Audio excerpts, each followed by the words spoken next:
Hi, I'm Dr. Howard Zucker, the doc in Docology. You can't always see it, but it can change a person's entire life. Millions of Americans live with a diagnosis that's as serious and as life threatening as cancer and heart disease, but it's far less visible. And it's called post traumatic stress disorder, or PTSD. And it doesn't just affect soldiers who are returning from war. PTSD touches the lives of young and old, men and women, first responders, even Olympians can get it. Anyone who's lived through trauma. And June, this month, is National PTSD Awareness Month. There's growing momentum in both science and in society to understand this condition and to treat it more effectively. In fact, in the past few months, new therapies have been proposed as possible breakthroughs for those who are suffering from PTSD. So, who better to join us than our leading researcher in the field, who is our guest today?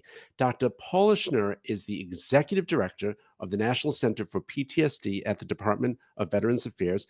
She's also a past president of the International Society for Traumatic Stress Studies, the editor of the Journal of Traumatic Stress, and a professor of psychiatry at Dartmouth's Geisel School of Medicine.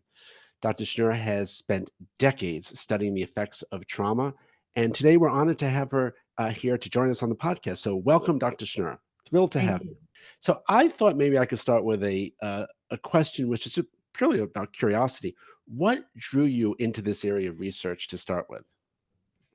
Well, it actually didn't start with an interest in mental health, but in my background, I was more of a quantitative person, and I got involved in a variety of research projects, essentially analyzing data for money as a graduate student and then as a postdoc. But one of those projects was a study of men who had attended Dartmouth in the class and graduated in the classes of 1967 and 1968. And we put together a proposal, this is the mid 1980s, to follow them 20 years later in their late 30s, to look at the question of who they were before some of them went to Vietnam, before some of them just went to business, some of them became conscientious objectors, before when they were college freshmen. Looking at them now 20 years later, could we predict their likelihood of developing PTSD as a function of their personality? And back then, Dartmouth used to give a personality test known as the MMPI, if you're familiar with Yeah, it, sure. with the idea that we could understand students' trajectories through undergraduate life if we knew something about personality. And so, long story short, what we did find is that there was evidence that personality characteristics that were normal, not having personality disorder, but normal characteristics predicted the likelihood of developing PTSD when people went to war. And that hooked me. That completely hooked me. That working on that project was such an interesting issue. And again, I fell into it because it was longitudinal data analysis, my specialty, but I put that all aside. And it is a fascinating question of how we respond to extreme stressors that has kept me in the game all this time. You must have found some really interesting things from that study, just from looking at people over a period of 20 years. Well, one thing we did find is that, it's very common to hear people say that which does not kill you makes you stronger. Post-traumatic growth is measured often in research studies, and it is possible. We showed it with this study. So people who had moderate amounts of combat exposure actually showed favorable changes in their personalities, but people who had high amounts of combat exposure instead showed negative amounts of change in their personalities. And we think it's because adversity that you can cope with can actually enhance your personality, your development, your growth. But everybody can be overwhelmed at a certain point. And heavy combat is one thing that can do that. So sort of a little bit of if it's tough, it makes you stronger, but a little too much is another issue. I want to get into that in a second, but I thought maybe you could share with us for the audience what is PTSD, because a lot of people have different ways how they define it. But I thought you're the expert, so maybe you could share a little bit about what That, it is. that's a good question because we hear it often. People talk about PTSD even casually. Now, it's a good thing that there's awareness, but PTSD is actually a mental health condition that can develop in people who have experienced a traumatic or a life-threatening event or witnessed it happening to another person. These are events such as combat, physical, sexual assault, disasters, serious accidents. All of these kinds of, these are not ordinary stressors. They're the kind that lead to PTSD. Right. So there are four types of symptoms in PTSD. One is reliving the event. We call it re-experiencing. Another is avoidance of anything, any reminders, people, places, things that remind the individual of the event. Having more negative beliefs and feelings such as numbing, guilt, shame, anger, and then feeling heat up. We call that hyperarousal. Now, most people have at least some of these symptoms after they've experienced a traumatic event. So we don't diagnose PTSD just based on the presence of symptoms. We diagnose PTSD if the symptoms are severe and they last at least a month. So I think you can think of PTSD perhaps as an interruption of the recovery process. I will have to just mention one thing you mentioned before. I hear this all the time, and I hear people throw that term around. And actually, as a doctor, it's sort of a little offensive when you hear people say, "Oh, I won't go to the movie because I'm going to get PTSD from that scene." And for those who actually have a real diagnosis of it, it's sort of a little offensive, right? Because it is a serious medical condition, and someone just makes light of it, which is very, very upsetting. I, I mean, how common is it? How common is PTSD in the real diagnostic terms? So let me take that question back one step further to traumatic exposure. Most people will experience a traumatic event at least once in their lives. In fact, in the US, we estimate 70% of adults have at least one, and people who have had one often will have more than one. So it's common. Most people don't develop PTSD, however, but it's still an important number. We estimate the lifetime prevalence in the US to be 6%, and the prevalence in the past year to be a bit under 5%.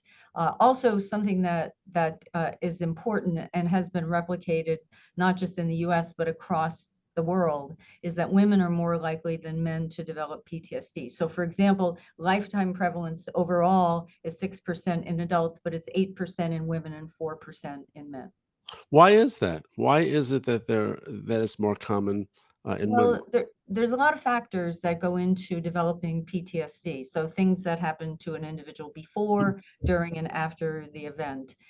And in the case of women, some of this has to do with the fact that women are more likely to be exposed to some of the kinds of events that are most likely to lead to PTSD, rape in particular, for both men and women, but women are more likely than men to be raped. Some research has looked at biological explanations, social explanations, but we don't really know. I can only say that it's not simply a function of the type of traumatic exposure. It's unknown, and it's probably multiple factors. So once a diagnosis is made, what's the best path forward for treatment? Well, there are a range of treatments. And so the best path forward actually involves, I would advise people to learn about treatment options. Clinicians will often do this in what's known as shared decision making, but even without a clinician conversation, reading about the treatment options to educate yourself. Knowledge is power. And there are differences among the treatments. For example, some people don't want medication. They want to talk about the trauma. Even though they don't want to talk about the trauma, they want to talk about the trauma.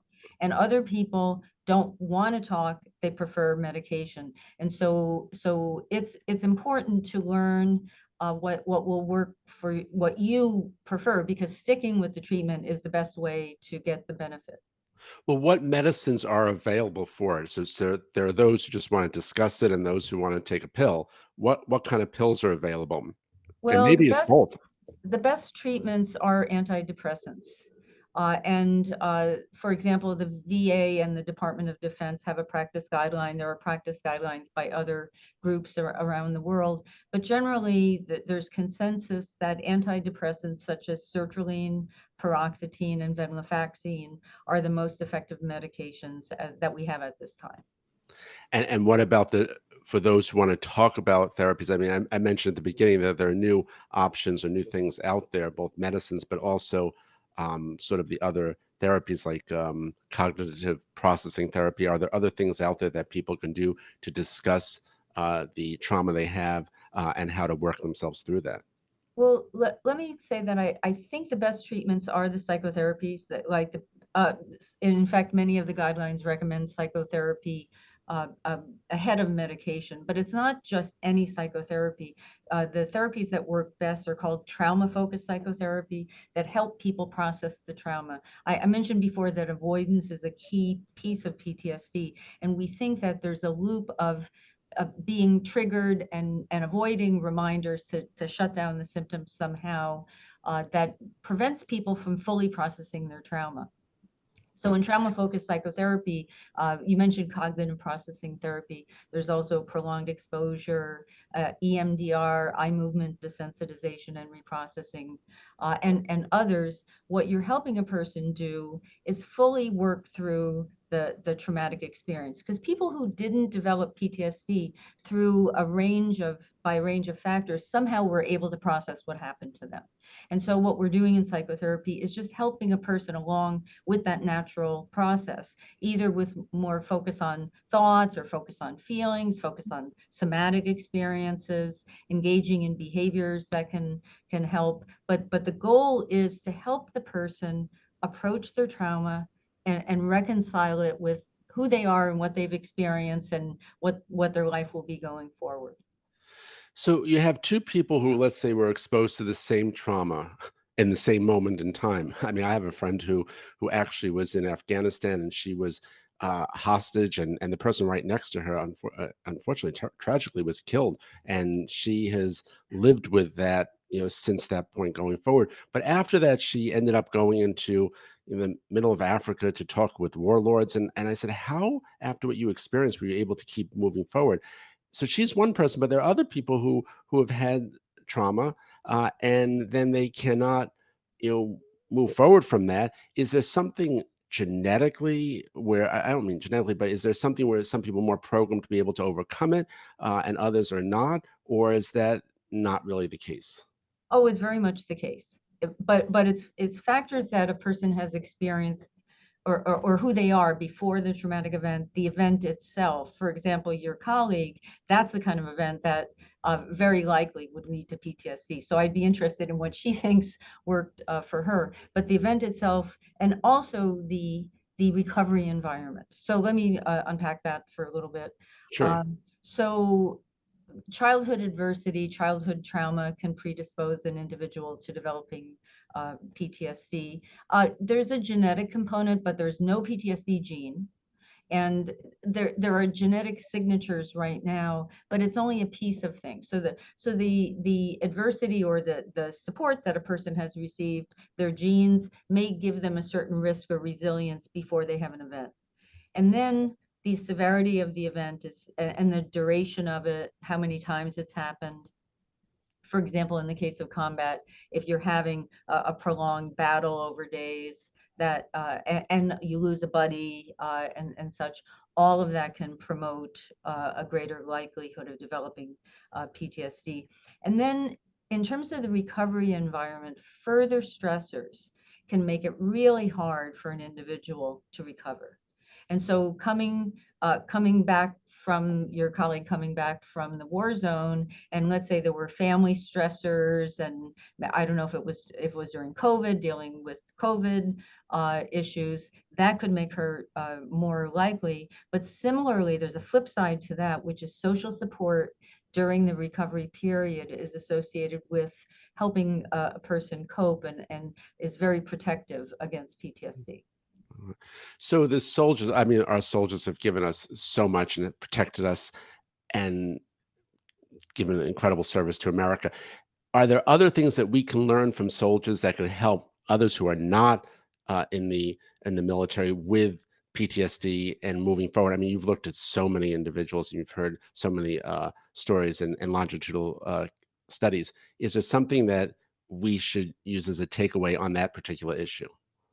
Well, that's a great question. I'd love to hear all my several colleagues discuss that and debate that. First of all, I want to say that the research that's been done on veterans of all branches has been invaluable in moving the field of traumatic stress studies. We know much more about PTSD in general because of what our military veterans have and our active duty service members have taught us. Uh, it's hard to generalize fully just because the military experience is quite unique, perhaps more like first responders, for example, where people are occupationally engaged and may have repeated exposures over time. But I think what I think that military veterans and service members have helped us learn is that PTSD can happen to anyone. Anyone has a breaking point, but that people are also resilient. And a lot of the best treatment research has been done on military veterans, helping us identify new treatments and showing us that treatment works. You mentioned before about Dartmouth and those who were in the Vietnam War. Are there differences between those who were in, let's say, Vietnam War or Iraq or Afghanistan or other conflict zones when it comes to PTSD, or is it sort of more of based on the actual situation that happened to them at that in that particular combat area? Well, I think we don't fully know. We only really had PTSD to look at for Vietnam veterans going forward, and we didn't. The first large-scale study of Vietnam veterans was done in the 1980s after the diagnosis was formalized in 1980. So we don't really know about PTSD even in Vietnam veterans until 20 years after many of them Got it. returned. I will say that it I first started out studying after the Dartmouth study, World War II and Korean War veterans. Very different wars because there was popular support, especially for World War II. But if you go back into the historic medical literature, you still see many people suffering with uh, what we now would recognize as PTSD, and having that persist in for World War II veterans in the 60s and into the 70s. I mentioned before that the recovery environment is important. And it is, I think, up to a point. But what we've learned from the military personnel who served in Iraq and Afghanistan is that the prevalence of PTSD, even though there was widespread popular support for those wars, the prevalence of PTSD did remain high. We think about 15 to 20% of those veterans will have PTSD at any point in time. Yeah, I was thinking about this the other day because it was D-Day and I had an uncle who was on Normandy Beach. And I said, these soldiers were there. What they saw and what they experienced was unbelievable. And many, of that generation, they just didn't talk about it. They were very quiet about what happened. Maybe others did, but I know from those who I've interacted with, they didn't say very much about that. And you read stories about people who did not talk about it until they were much older. So I always wonder what was probably going on uh, during those years from the 1940s to more recently. There is some information about that, but I think the stories I've heard from people describe a father or a grandfather who was a workaholic, who came home, didn't talk, drank too much, and had a temper, and maybe talked with other war buddies when that was possible. That's not the best way to deal with PTSD. We now know that, but at the time, these people came back from war and they got to work. They helped. There was a lot of change in American society as a result of, especially World War II. And they just got to the business of work, and they tried not to think about it. Well, better to get the information out there and to communicate and get the help one needs. Can you share a story or what about is an individual or without breaking any confidences about someone who had PTSD? So we get sort of a little bit more of a picture of the life that someone's had to um, work through on some of these issues? So I'd like to tell a story of a person who is on a website that we have at the VA National Center for PTSD. It's called About Face, and these are stories of veterans who had PTSD talking about its impact on them and how they finally got treatment and how it turned their life around. That's the About Face. And her name was Yvonne, real name, because she's identified on the site. She joined the Army at 19 and became a cook. She married a fellow soldier who then physically and sexually abused her for 2 years, and finally separated out of the military and got a divorce and turned to drinking to manage her symptoms. This escalated. She became homeless. She developed drug addiction, and she she thought it was a moral failure on her part, like this was her lot in life. So she internalized it and just thought that she was a bad person. And this kind of self-blame can be very common in people, even those who've been wronged by others, as she was. She internalized that blame. And when she was finally diagnosed with PTSD some years later, and this is unfortunately true, many people don't get diagnosed and treated till years after their traumatic event. Things clicked. She started to understand how her behaviors related to her PTSD. For example, that the drinking was really self-medication. And she got housing. She was started to stabilize her life, but she where she lived, her husband was still in the neighborhood. She would see him. She was very afraid of him, and so she started just staying home with knives in every room to defend herself. She was living in fear, and finally, at a certain point, I think she realized this is too much. She went to the VA. She tried a couple of treatments first, which is typical. Sometimes people don't fully respond to the first treatment they tried. She finally found her treatment, and now I'm so pleased that the end of her story is that she's now a cake baker and planning to open a cake restaurant. And so this is a great example of how a person who suffered a lot of adversity and had a struggle was able to turn their life around with treatment. What a wonderful story, right? It's like someone has a traumatic event, works through it, and now is doing much better. And I'm sure that that's just one of many stories out there like that. There are Um, many on the site. I encourage your listeners to take a look, because even though the people are veterans, in this case, I described a female veteran, but I think her story, the themes in that story apply to men and non-veterans alike. so it's great to read those stories because it encourages others to sort of say, okay, Right. I can do it. I can do it. She did it. I could do it. He did it. I could do it. Are there misconceptions about PTSD? Because there are always misconceptions about, every medical condition. So I wondered maybe you could share a little bit and then debunk those kind of myths that may be out there. Okay. Number one is that PTSD is a sign of weakness. Uh, Hundreds of research studies have shown that many factors determine whether a person's likely to develop PTSD. I mentioned before, things that happen to the person before the event, during the event, and after the event. So PTSD is not a sign of weakness.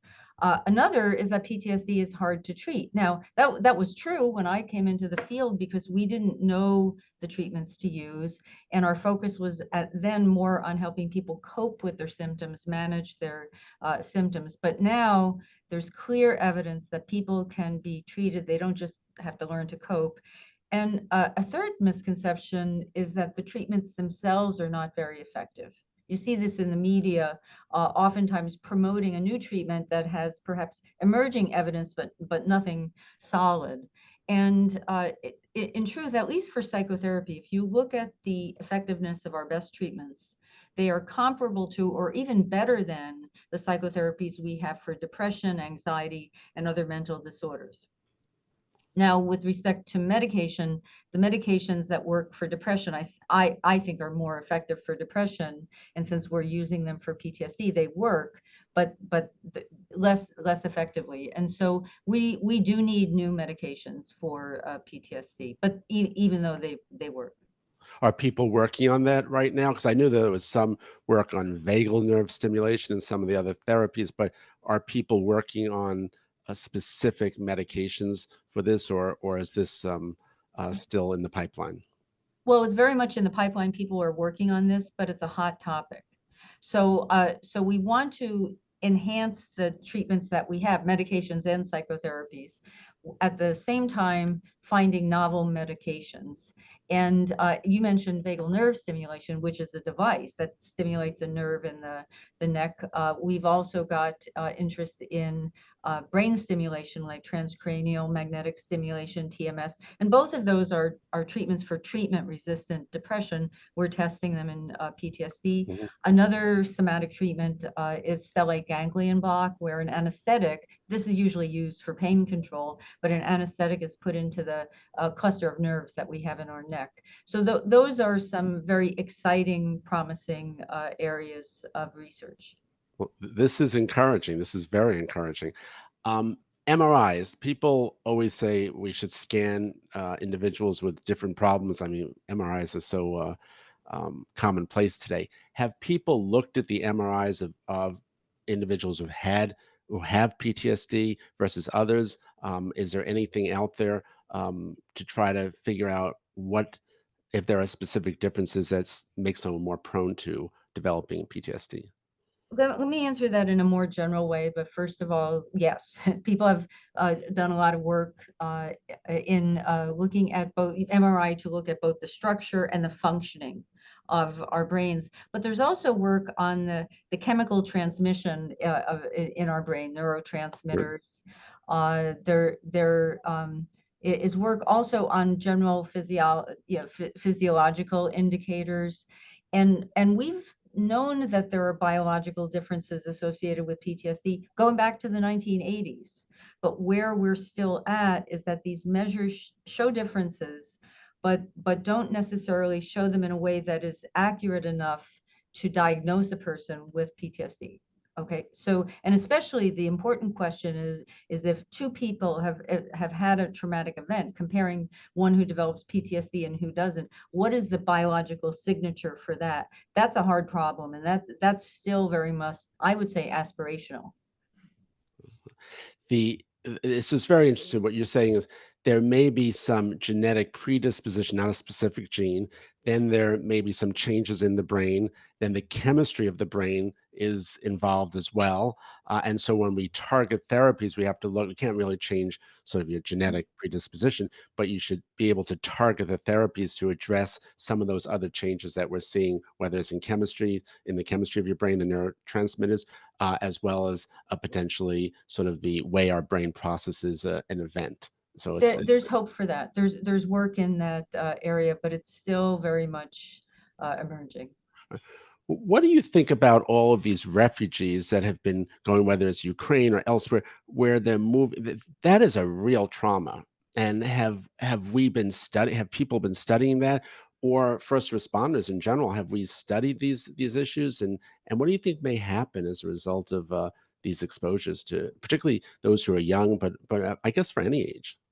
So refugees often have extraordinary exposures to traumatic stress. First of all, they're often coming from a conflict zone, so they have been civilians in the context of war. They may have lost loved ones, and if they're being relocated and resettled, they've lost their home. They may have lost certainly their profession, their wealth. They have to start over and then deal with all the stressors of living in a new place. And you remember I said the recovery environment matters. The recovery environment is typically very stressful. People have to learn a new language and get children into school.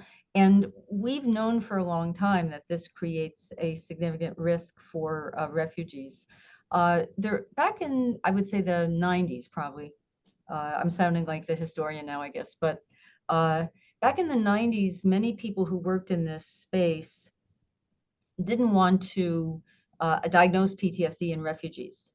It was a political issue. I don't mean politics, but it was a political issue in the sense that they felt it was wrong to give a diagnosis of mental disorder to an individual who was showing a Mhm. normal response to extraordinary stress. I had a different take on it, and was in many conversations to say, I agree, but this person has symptoms of PTSD that they should get if they do, they should get treated for PTSD. And now I think there's more widespread recognition that these individuals need not just PTSD treatment, but also support with all of the stressors of relocation. First responders are a bit more like military personnel in that their job can expose them on a regular basis to traumatic stressors. And so remember that people who join are selecting this profession. So they're probably uh, protected to some extent because they want to do this work, and there are environments that are very supportive. I think we've all heard about the supportive environment in a firehouse, for example, and how people eat together and talk together. And I think that that probably works, but people do have a lot of exposure. And in the study that a study I did with World War II veterans, many of them were first responders. I heard this theme over and over. They went in and out of burning buildings. They chased bad people. They got shot at. But there was one event that tipped them over. And often, I remember one veteran in particular talking about carrying a dead child out of a home after a fire. Excuse me. So So at that was the tipping point for that was the him or tipping her, point. right? Yes. So, But this can be treated. The treatments that I mentioned really work uh, across a range of trauma types, men and women, across a range of cultures, even in low resource countries where literacy is an issue, and poverty is common. You can still do these treatments. there's a quote: "The eyes see only what the mind is prepared to comprehend." I heard that when I was standing at Ground Zero 2 days after September 11th, looking at what had happened. And I guess even if something is not fully understood visually, our mind actually probably retains that memory and it can still influence us. And I suspect whether it's refugees, first responders, military, that's what may happen. And you sort of uh, you process it. You process it inside your brain, and it has an influence on you. So Absolutely. That's a great example. it's like, and because I remember sitting there looking, at what had happened, and was trying to, you know, wrap my arms around it. And it was only, as I said, just 2 days after the event. What can you give us three takeaways for? This has been a great discussion on so many different issues, and I could have like 20 more questions to ask you about this, and you're like such a star on this. But are there three specific takeaways that we want to remember Oh, from this? absolutely. Absolutely. First of all, PTSD doesn't happen to anyone, but it can happen to everyone, but it can happen to anyone. It's not a sign of weakness. People need to know that many times people feel stigma as a result of having PTSD. And I hope what I've explained today helps people understand it's not your fault. It's not because you're a weak person. We all have a breaking point. Number two, PTSD can be treated. It's not a life sentence. You don't have to live with symptoms. And number three, because this is PTSD Awareness Month, I want to encourage people to consider getting screened for PTSD. If you've had a traumatic event, you have some of the symptoms we've talked about, it can be very helpful. Think about Yvonne, the case that I presented, where once she understood she had PTSD, she could understand herself so much better. So if you have PTSD, getting treatment can make such a huge difference. And I want to make a plug for self-screening on our National Center for PTSD website. We have a brief 5-item questionnaire that you can use to find out if you may have PTSD. If you're having the symptoms or you're having the problems, take the test and then seek treatment. Do you have that link? We're going to put it up. We'll put it up on the podcast recording. But do you have that website that people Yes, can? Yeah. it's Mhm. www.ptsd.va.gov. Perfect. So www.ptsd.va.gov. Perfect. This is really helpful. I'm also at the end going to give a phone number for everyone in case they're concerned about um, needing some more urgent help. So I'll do that right at the end. But I want to turn now to our most important guests, which are our subscribers out there. So we're going to have Kat tee up the questions. but I always mention this point that this is podcast is for informational purposes only. So you should really talk to your doctor, your therapist, whomever, if you have concerns, because they know your medical history, and it's important for them to incorporate what your concerns are into the therapeutic options that may be available for you. Kat, let's turn to our first subscriber question. I'm going to ask the first question. Oh, excellent. But this was really, really informative, and I really appreciate you being here, Dr. Schnurr. Knowing that therapy is not like a one-size-fits-all situation, in the story that you mentioned about the soldier, the female soldier who had to find the right treatment for them, have you noticed any sort of correlation between traumas that trigger PTSD in certain situations and the therapies that end up working for individuals? I hope I asked that in a way that was Yes, understandable. I think to phrase it, for example, if I'm a first responder, would I do better with prolonged exposure? If I was raped, would cognitive processing therapy be better for me? We have been asking that question without any clear signal for a long time. And most recently, colleagues and I finished a large study of prolonged exposure and cognitive processing therapy in veterans who use the VA. It was a big study. We had over 900 male and female veterans, 140 therapists, 17 sites. So we could look at questions with a lot of statistical precision, and we characterized the type of traumas people had, also looking at moral injury, which often is coexisting with PTSD, and we could not find any evidence that one treatment was better than the other. So I think the most important thing is that the treatment that seems right to you is the right treatment for you. And then if it doesn't work, try another treatment, because it may be things that we just can't measure, but yourself that it sounds like it fits. Like, yeah, I'd really like to work on my thoughts, or, yeah, prolonged exposure makes sense. Just keep going back and repeating the exposure to the event. That works for me, and so on. Well, you had mentioned a little bit about some of the therapies. There are some psychedelics out there as well, right? Right. And how effective are they? Are people finding they're beneficial for their particular situation? Maybe you could talk a little bit about that. There's a lot of interest in psychedelics right now. In fact, the psychedelic science meeting is ongoing as we speak.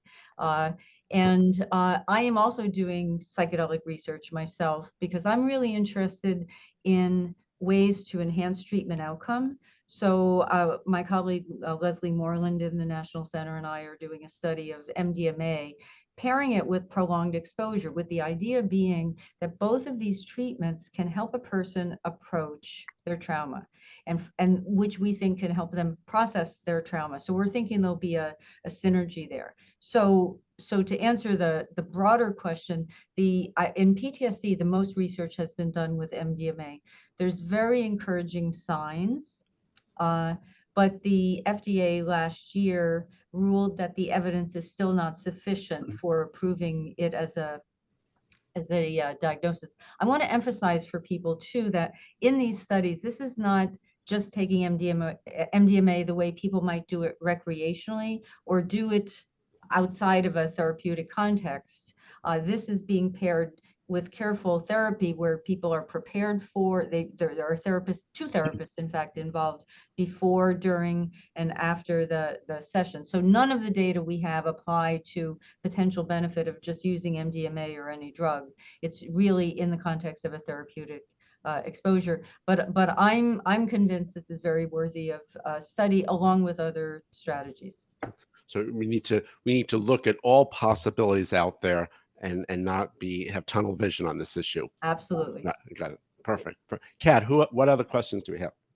All right, we got two more. I'm going to bring up Joe, who has a question for y'all. Great.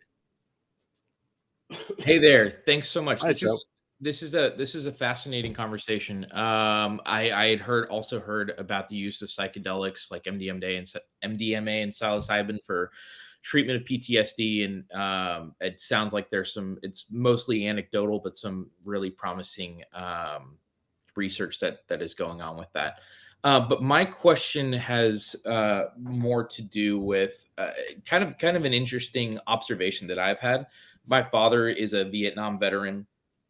Now he just never from my vantage point never really showed any signs of PTSD because of his service. And he was in the Marine Corps for 10 years, and he joined right out of high school, went straight to Vietnam. When he got out of the Marine Corps, he became a cop, and he was a police officer for 10 years. And then he transitioned into a couple other different fields, unrelated. But it's an interesting take in that I've never noticed any signs of PTSD from him.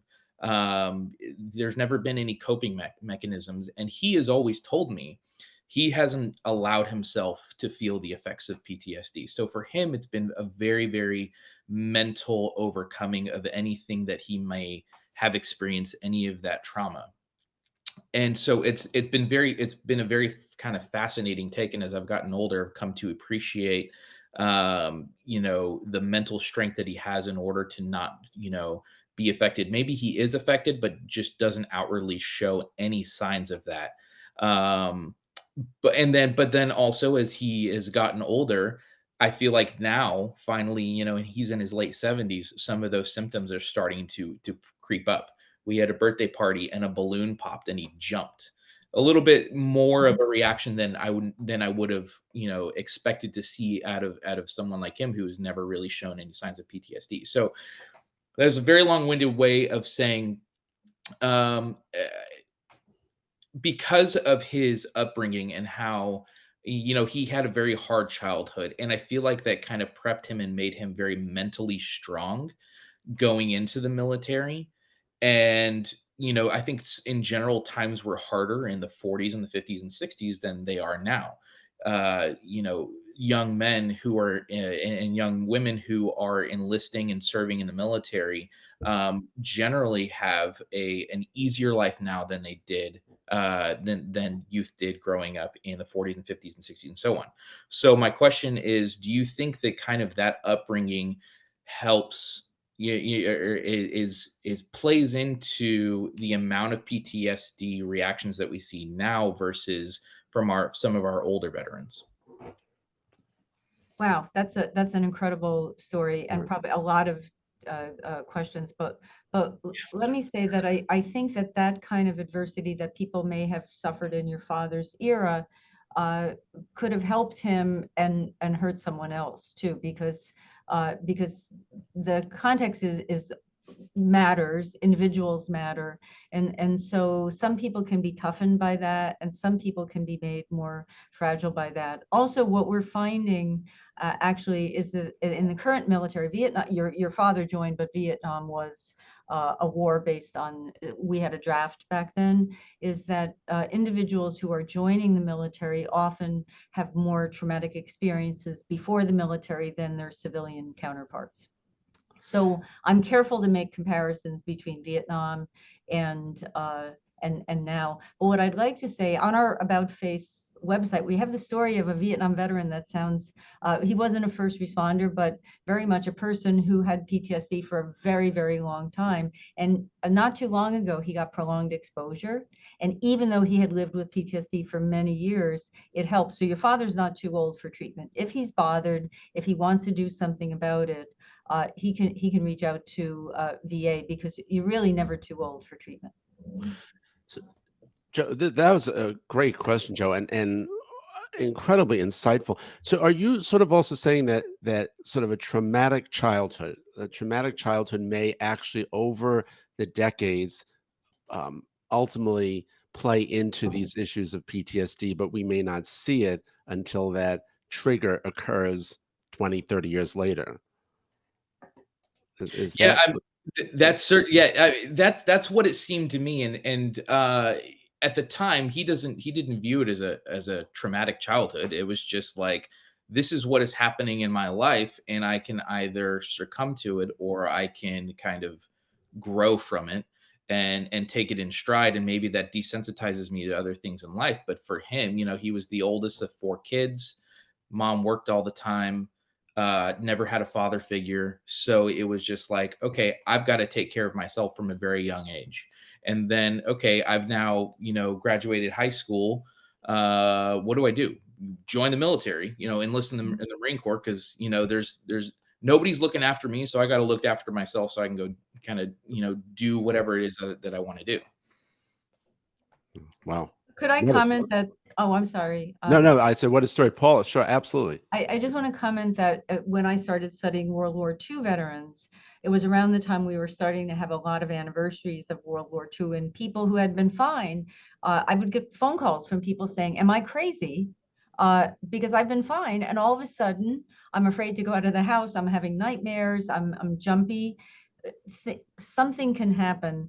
More systematically, one thing we saw with that generation is that retirement was associated with an increased likelihood of having symptoms, because I think people were using work to cope. And that can be a good strategy up to a point, but it doesn't necessarily treat the underlying problem.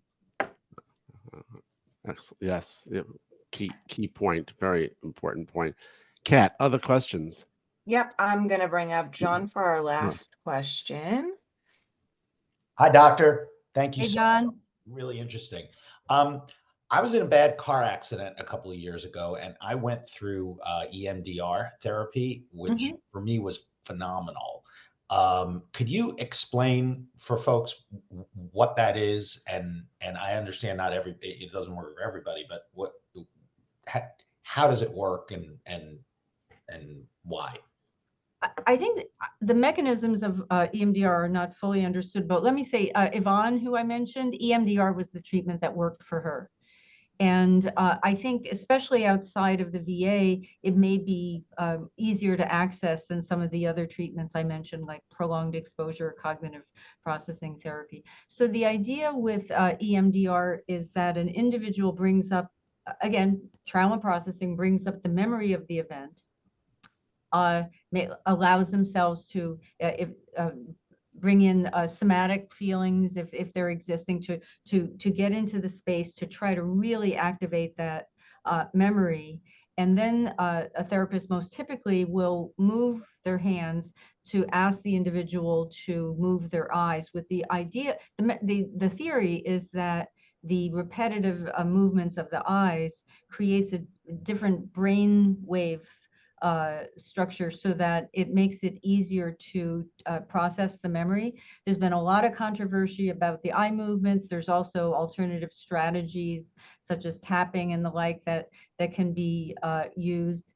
And so, John, to answer your question, I would love to know the answer, because it's not clear it's the eye movements. It's not clear that it is the brain waves themselves, but it is a strategy for allowing people to process trauma. That's the final common thread of all of these treatments, and I'm so glad it worked for you. Yeah, my therapist just had me while I was clicking. I had two clickers, Yep. right, alternating, and she had me relive tell the story of what happened and what's the point that keeps coming back to me when I relive it the most, and then picture at that moment a person who would be reassuring to you at that moment, telling you not to worry about it because look, you're here and you're alive. It's okay. And my grandmother popped into my head, and from then on, like from now on, when I have when something looks like it's about to hit, I just picture that, and the trauma goes away. Like it doesn't actually ever become trauma. You just can dismiss it. And it was amazing to me that actually worked. So, I'm so glad that worked. So, John, what you're saying is that you're using that technique for other things separate from the traumatic event. Mostly car, right? Like my issue was, driving along. We got T-boned at very high speed, and the headlights were coming right at me, and that's a terrifying image to have, and so it makes you antsy as you're driving. But that doesn't happen anymore because of that therapy that I did, and Wow. I'm amazed that it worked. But I picture my grandmother sitting there next to me, rolling her eyes and going, "Dude, here, fine, keep driving." Yeah. Keep trying. Wow.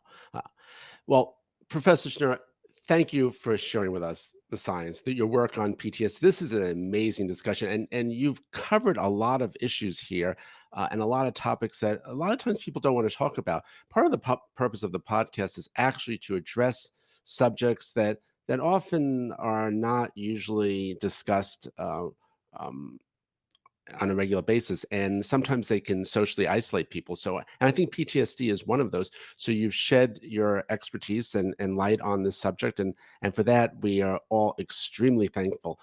And for those who are listening, a couple things: if you're suffering, or if someone in your family is suffering, or someone you care about suffering from PTSD, you really should speak to the experts about this, because no one should feel alone with any medical condition, and surely this diagnosis as well.